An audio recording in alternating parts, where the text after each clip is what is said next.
జనక మహారాజు సీతారాముల కళ్యాణం జరిపించినప్పుడు పాణిగ్రహణం చేయించాట. చూడండి, అంతా కూడా ఇప్పుడు మాంగళ్యం చూపిస్తున్నారు అర్చక స్వాములు. ఇది సీతమ్మ వారి మెడలో రామచంద్రమూర్తి అలంకరిస్తాడు.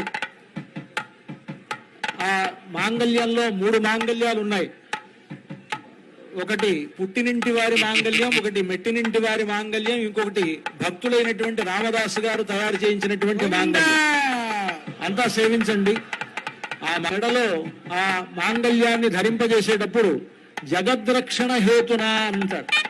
ఈ జగత్తుని మొత్తాన్ని కాపాడడం కోసమని సీతమ్మ వారితో ఆయనకు కళ్యాణం జరుగుతున్నది కనుక మాంగళ్య తంతునానేన జగద్రక్షణ హేతున కంఠేర్పయామి శుభగే. ఇక్కడ మామూలుగా అందరూ కంఠే బధ్నామి అని అంటారు, కంఠే అర్పయామి అని అంటారు. ఆ విధంగా చెప్పాలి మంత్రం. కంఠేర్పయామి శుభగే